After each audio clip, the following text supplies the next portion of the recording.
Et salut les amis, aujourd'hui on se retrouve ce soir après mon travail, donc c'est éclairé, ça tombe super bien.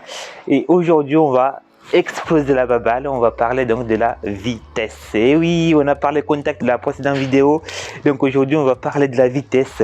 Je vais vous partager sur les 3 clés qui vont permettre d'améliorer cette vitesse et d'accélérer au maximum dans cette balle le plus vite possible, ok?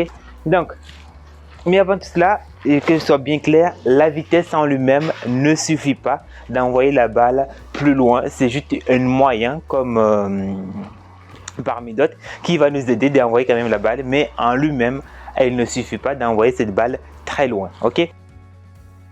Dans un premier temps, quand on vient taper les balles au practice, il faut savoir pourquoi je viens taper les balles au practice. Qu'est-ce qui m'amène au practice? Il y a deux étapes. Soit on vient practice par rapport aux choses qu'on a remarquées sur le parcours, une tendance, c'est-à-dire soit on gratte, on top, les balles par à droite, les balles par à gauche, ou tout simplement une manque de distance qu'on va chercher d'optimiser, etc. Donc première chose, on n'a pas le temps d'aller jouer sur le parcours. Et quand on travaille practice, mais première chose à s'entraîner, comme on a vu aux précédentes vidéos, c'est le contact des balles. Et oui les amis, une balle bien centrée dans la face du club, que vous ayez un plan du club plate, verticale, on s'en fout du moment où la balle est centrée dans la face du club, c'est le plus important. Parce qu'une fois que la balle est centrée dans la face du club, vous allez avoir une seule tendance. Soit vous faites du fade, soit vous faites du draw. J'ai amené ce cercle-là, pourquoi? C'est tout simplement parce que je voulais définir en quelques mots le swing de golf. L'image du swing de golf, pour moi, c'est un mouvement circulaire. Très important à visualiser qu'on est sur un mouvement circulaire parce qu'on est penché. D'accord, si je mets ici par rapport à ma baguette, je viens swinger, je viens plutôt vers l'intérieur, je viens intérieur, square intérieur. Donc, je suis sur un mouvement circulaire et non un mouvement linéaire. Donc, pourquoi ce petit cercle pour vous parler de ça? Donc, le swing de golf, c'est un mouvement circulaire. Et donc on va commencer par le squat jump. Squat ici, j'ai pris mon élastique pour vous aider aussi visuellement. Il fait tellement froid que les mots ne sortent pas. Ça va nous permettre de comprendre. Donc ici, un petit élastique qu'on va mettre au niveau des genoux. Donc ce qui va se passer ici, je vais le faire en 2 phases comme ça, vous allez voir. Je vais partir de là, je vais prendre mon élan classique. À partir de là, je vais faire mon squat en appuyant fort sur le gros orteil du pied gauche. Et je vais avoir les jambes qui vont s'écarter. Là, boum. Là, je suis placé. Et ensuite ici, on va voir donc cette petite extension pour venir à la balle. C'est l'extension qui revient à la balle. Et là, on aura donc une puissance optimale. Ici, là-haut, squat, extension. Et voilà mon ami, c'est parti. Rotation, squat. Donc squat, j'ouvre au maximum le genou. À partir d'ici, jump.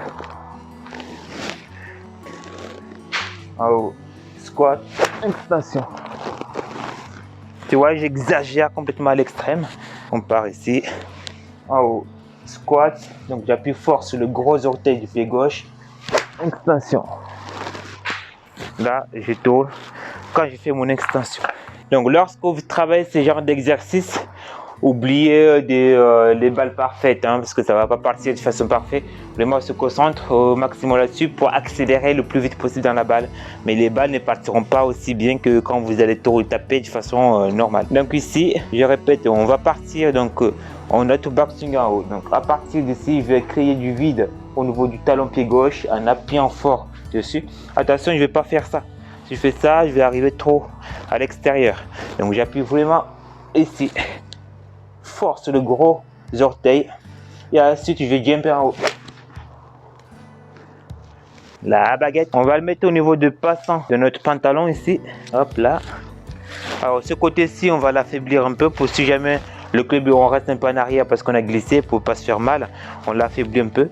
Et ensuite ici, on va mémoriser cette partie ici. On va prendre notre backswing. Ok, on est au backswing en haut, on va faire squat. Regardez bien, la baguette ne change pas de direction dans un premier temps. On reste ici là, d'accord? Là, je suis en mode squat. Ensuite, c'est au moment où je vais jumper, parce que je vais accélérer dès le début aussi, au moment de jumper ici, où la baguette va changer de direction. On va faire ça. Je le fais au ralenti, tout doucement comme ça, vous voyez. De toute façon, on fait qu'un renforcement musculaire. On y va. Ici au swing, squat, extension. Vous voyez, en extension, j'ai ma hanche qui vient dérouler facilement. Et on continue de taper des balles comme ça. Pareil, on peut faire une dizaine, une quinzaine de balles de la même façon. Extension, squat, boum. Nos hanches, ils vont travailler hop, dans ce sens-là. Donc, je peux taper des balles comme ça. Hein. D'accord? On peut jouer au golf dans ce sens-là. C'est pas méchant. Ce qui va se passer, tout simplement, que on va pas aller bien loin. C'est ça, c'est les gens qui vont chercher de faire des balles droites. Donc, on travaille ici. On peut jouer comme ça, c'est pas un problème. Ok? C'est juste qu'on va perdre en distance. Ensuite, il va y avoir donc l'extension. D'accord? Cette extension ici, il va être lieu pour quand on a utilisé la force verticale. Parce que quand je vais appuyer fort au sol, je vais pouvoir sauter plus haut. Donc, avec la force verticale. Donc, si je rajoute déjà le 2, donc je viens travailler ici et je vais sauter en haut. Je vais pouvoir donc générer un peu plus de vitesse. Donc, je vais taper une balle normale. En faisant ces deux parties-là, en travaillant que cette action-là et celui-ci, on va créer des balles qui vont partir soit lorsqu'ils sont bien centrés dans la face du club. J'insiste bien, une balle bien centrée dans la face du club. Si je fonctionne que en glisse ici et en extension, il va y avoir une balle qui va partir soit en push à droite, soit qui va faire un petit hook parce qu'on va rattraper avec les mains. Donc ça devrait donner ça. Donc je vais glisser et je vais glisser. Là j'ai une contact parfaite, mais sauf que ma balle est restée droit à droite. Donc un petit léger fade. Ok. Donc il manque 90% des joueurs. Il manque cette partie-là. Donc la rotation. Là je suis en train de tourner. On dirait que je danse la salsa. Donc ici, donc il y a hop, il y a ça. D'accord. À partir de là, il y a ça. Donc là, j'ai une rotation au niveau des hanches. Donc quand je viens rajouter donc le 3, lorsque je vais créer cette rotation là, donc j'ai déjà ouvert mon corps. Donc vous voyez là, hop, je vais pouvoir venir tourner autour de ma hanche droite. D'accord, ici, parce que j'ai créé cette rotation au niveau des hanches. À partir de là, je vais donc pouvoir créer l'extension. Ah, c'est beau le swing. Il est magnifique. Et ensuite, je vais faire de l'autre côté, pareil. Vous vous rappelez là, au tout début, on a parlé de appuyer fort sur le gros orteil. Donc, je vais venir appuyer d'abord fort sur le gros orteil pour éviter que les hanches, hop, ils partent en extension tout de suite, mais qui viennent d'abord en force verticale. On va chercher cette rotation, extension par la suite. Et là, on a ce swing extraordinaire qu'on va pouvoir smacker fort dans la balle. Magnifique. Ok, donc là-dessus, on va caricaturer plusieurs fois. Donc on peut, pour mémoriser son hanche, travailler. Ok, je tape des balles en faisant que ça, pour savoir où sont mes hanches. On va ensuite travailler en donnant une extension. Alors quand les gens me disent ah, j'ai topé la balle parce que je me suis relevé, ben, ce que je fais faire à mes élèves, je lui demande allez, saute en haut, relève-toi. Ah ben tiens, elle est partie parfaitement cette balle et pourtant j'ai sauté comme un âne là-haut. C'est magique le golf. Il faut donner l'extension pour que les bras s'étendent. Quand on va chercher à tendre les bras, c'est parce qu'il y a une extension.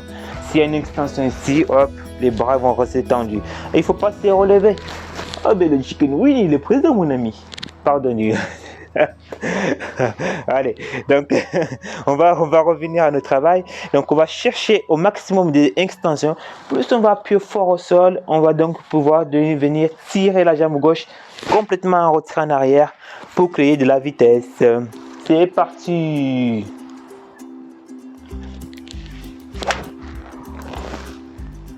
Il ramasse cher la balle. Là, il y a cette côté-ci où je vais tirer ma jambe en arrière. Pareil à gauche, au lieu de résister sur le genou là, parce que je ne vais pas bouger, je ne vais pas me décaler. Non, j'essaie d'un peu au niveau du genou pour pouvoir créer cette rotation des hanches ici. Voilà, et là je vais pouvoir aller loin. Un petit exercice que vous pouvez faire, le boxeur, vous mettez au sol ici et vous donnez un coup de poing. Bam! Là il y a une rotation des hanches. Bam! Là il y a une rotation des hanches. C'est ce que vous pouvez faire pour accélérer. Vous prenez le club à l'envers, vous prenez votre grip normal. À partir de là, vous allez accélérer. Le but, c'est que vous accélérez dès le début. Ça veut dire que quand vous arrivez à la balle, que vous ayez à votre le point le plus haut de votre vitesse se trouvera au niveau de la balle. C'est-à-dire que si vous accélérez dès le début ici, quand vous êtes à l'horizontale et là, vous accélérez. Vous accélérez, vous allez optimiser la vitesse au-dessus de la balle. Par contre, si vous arrivez, vous voyez que le point le plus haut il est là, quand vous allez arriver à la balle, il n'y aura plus rien. Ok? Donc à mi-chemin ici, là, on doit déjà commencer à accélérer. Dès qu'on passe à la balle, qu'on ait le point le plus haut de la vitesse, que le club fasse le plus de bruit possible quand il arrive à la balle. Et là, on fait de chaque côté. Ici, là, on tourne. Ici, on tourne. Ça fait du bruit. Je ne sais pas si ça s'entend au micro. Voilà. Et on fait de l'autre côté pareil. On change. Ici, voilà. Et on tourne. Ici, et on tourne. 3 répétitions. Voilà. On va voir si qu'en faisant ça, vous créez tellement du vide que c'est votre corps qui va entraîner le club et non le club qui va vous entraîner. Ensuite, vous prenez le club à l'endroit et vous enchaînez avec les balles. On essaie de la démonter au maximum. Puis que vous allez sortir de la séance complètement rincé. Donc n'hésitez pas à faire des micro-pauses pour vous reposer. J'insiste les amis, quand on travaille la vitesse, on n'espère pas envoyer les balles droit. Au contraire, on crée une rotation, on va chercher les muscles qu'on a besoin pour aller le plus vite possible. Donc, en aucun moment, vous devrez chercher de m'envoyer des balles droites. Vous essayez d'aller au plus vite que vous pouvez dedans. Attention, le piège ici. Quand on a envie d'accélérer fort dedans, on va avoir tendance de bloquer les avant-bras, d'être raide au niveau des avant-bras. De façon physique, on va transmettre de l'énergie à la tête du club. D'accord? Jusqu'à là, tout va bien. Donc, si mes avant-bras sont raides, il y aura moins d'énergie à la tête du club. Par contre, si mes avant-bras sont souples, je le relâche, mon club, lui, va prendre plus de vitesse. Ici. Parce que ça s'entend. Là, j'ai mes avant-bras complètement relâchés. Donc, le secret déjà, pour transmettre de l'énergie de notre corps à la tête du club, on va chercher ici, créer une décontraction musculaire au niveau des avant-bras. Parce que plus vos avant-bras ils sont relâchés, mais vous allez transmettre l'énergie facilement à la tête du club. C'est pourquoi j'insiste encore une fois de plus, le swing de golf, c'est un mouvement circulaire. Ce n'est pas un mouvement linéaire. Je suis tendu, linéaire, je suis tendu. Donc il n'y a aucune transmission d'énergie. C'est pourquoi les gens qui cherchent à faire des balles linéaires, ils n'ont aucune vitesse et que les balles n'aillent pas bien loin parce qu'il manque ce relâchement pour créer un mouvement circulaire.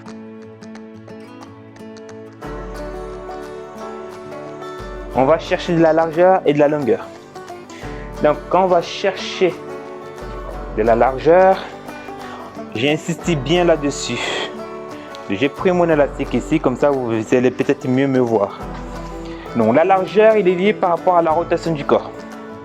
Je vois beaucoup d'erreurs des gens qui cherchent, en tout cas les joueurs, parce qu'on a dit d'aller chercher la largeur qui déporte le corps. C'est-à-dire quand ils sont ici, là on est à largeur, on est devant, les bras ballants.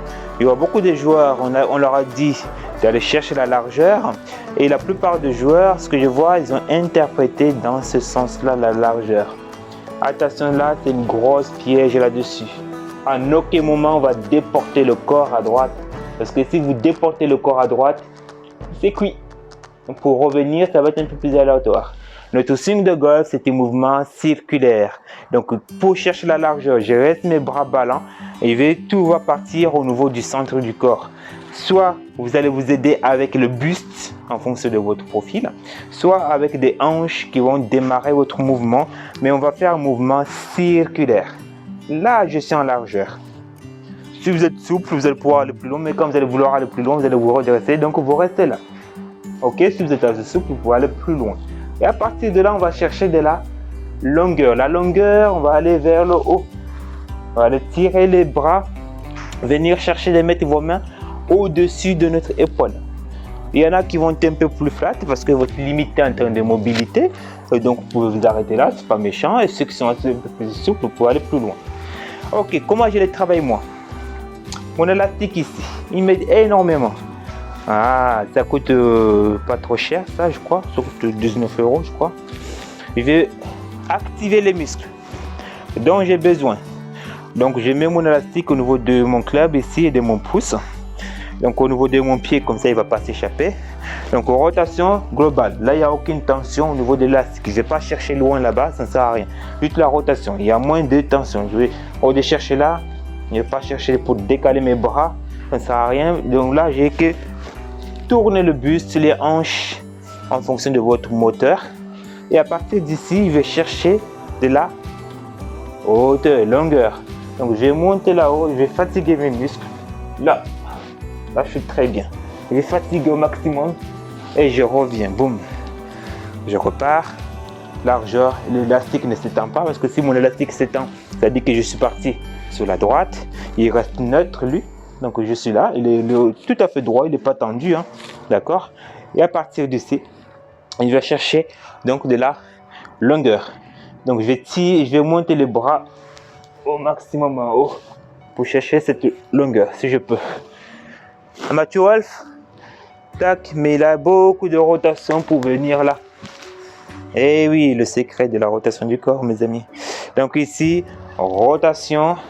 Et on va chercher encore, on va fatiguer les muscles, on va monter les plus haut que l'on peut avec les épaules, les bras. On ne va pas monter qu'avec les avant-bras. Et ici, on va travailler les biceps. Si on peut, c'est vraiment les épaules, ils travaillent dans ce sens-là. C'est-à-dire que si je suis là, je monte mes épaules. Là, je suis en longueur. Hop, je tourne. Je suis en largeur. Si j'ai du mal à remonter ce côté-là, on peut le faire dans ce sens-là. Je suis en longueur. Hop, je suis en largeur. Tout ça pour créer au maximum de hauteur.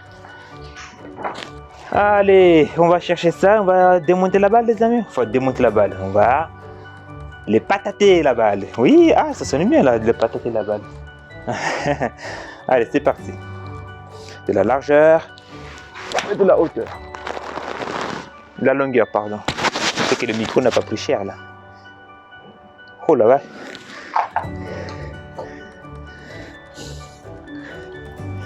La largeur en fonction de vos mobilités. Et ici. Bien, ça bouge ça. Et là, si on combine le 3, donc on va avoir de la vitesse, les amis. Et donc, on va pouvoir taper plus fort dans cette balle. Donc, je répète. La vitesse en lui-même ne suffit pas pour aller plus loin, mais c'est un moyen pour nous permettre d'aller loin. Il va y avoir, très important, le dynamic loft. Le dynamic loft, comment on va le travailler? C'est cet angle-là, qui est l'angle qui est entre le chemin du club et la face du club. Plus il est bas, vous allez taper plus fort dans la balle. Ça, c'est très important. La balle centrée dans la face du club. Une balle bien centrée dans la face du club, même si vous n'avez pas une vitesse extraordinaire, mais vous allez déjà gagner en distance. Ok? Donc, si on combine les trois, vitesse, centrage et dynamic loft, mais là, vous êtes royal, les amis. Vous allez pouvoir donc smacker fort dans la balle.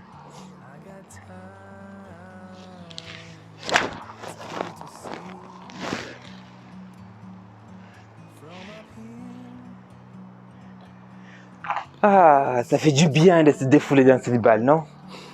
Donc, cette séance d'aujourd'hui, elle est dédiée à la vitesse. Donc, on peut aussi changer de club, pourquoi pas. Un petit hybride. Je vais vérifier que ça ne touche pas derrière. Oh, je vais avancer un tout petit peu le tapis quand même. J'ai pas envie de casser mes clubs non plus. Donc là, on va chatagner la balle, les amis. Donc, peu importe ce qu'elle fait la balle, on va chercher la longueur, squat, boum, jump. Longueur, squat, jump. On peut même se permettre de décoller le pied gauche pour aller chercher au maximum de la longueur. Allez, c'est parti.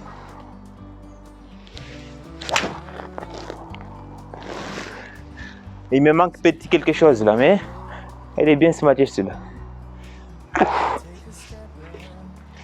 On va essayer de jumper le plus haut possible sur la jambe gauche. Allez. On va appuyer fort sur le gros orteil pour donner une grosse extension. Yes. Donc là, si vous regardez mon pied gauche, hop, c'est retourné parce que là, de donner beaucoup d'extension, là, je vais avoir les hanches qui vont s'ouvrir plus. Et là, la balle prend très cher.